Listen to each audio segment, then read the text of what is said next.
J'ai envie d'ajouter que dans les évolutions vraiment marquantes Mhm. pour l'entreprise et les salariés, il y a des évolutions démographiques profondes parce qu'on a tendance à résumer cela à des changements culturels, la place ou le rapport au travail ou à des éléments technologiques. Nos usages numériques font de nous des consommateurs qui zappons d'une app à une autre. C'est pas seulement ça, c'est vraiment il y a des tendances démographiques que l'on connaît mais dont qu'on oublie de relier au travail.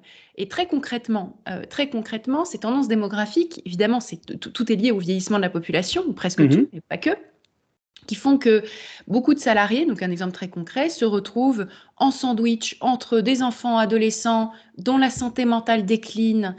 Donc, ils traînent avec eux cette charge mentale d'une inquiétude pour un enfant ado qui est, je ne sais pas, anorexique, dépressif, etc. Il y a vraiment une explosion des problèmes de santé mentale chez les adolescents en ce moment. Donc, ça touche beaucoup de parents au travail.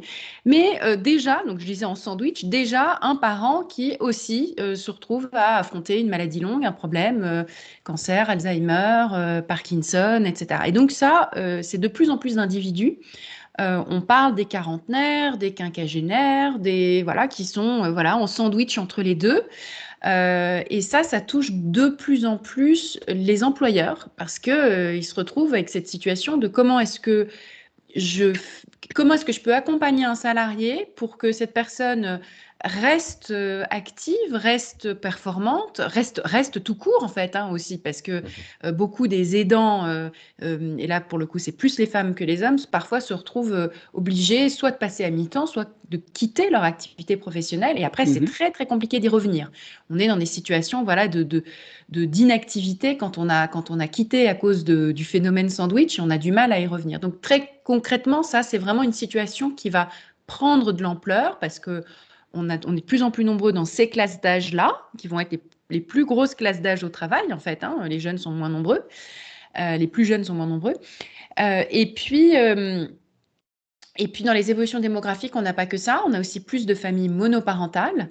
Donc là où avant, la question de la parentalité ou de l'aidance pouvait être mieux partagée, maintenant elle est moins partagée parce que soit on est seul parent, enfin, ou seul une partie du temps en tout cas, ce qui fait que la place de cet élément tâche de vie de parentalité bah, est plus importante et plus forte.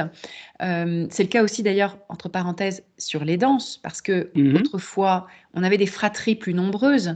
Quand on avait des fratries plus nombreuses pour prendre soin des aînés, on se répartissait quand même un petit peu les tâches, même s'il y avait toujours dans la fratrie des personnes qui en faisaient plus que d'autres. Mais aujourd'hui, les fratries sont beaucoup plus resserrées. Et les aînés vivent plus longtemps, il y en a plus. Il y a plus de parents qui sont en vie. Donc évidemment, là, il y a un déséquilibre très fort dans le temps que ça nous prend dans la vie de tous les jours et dans le temps que ça prend pour les actifs d'aujourd'hui. Donc ça, c'est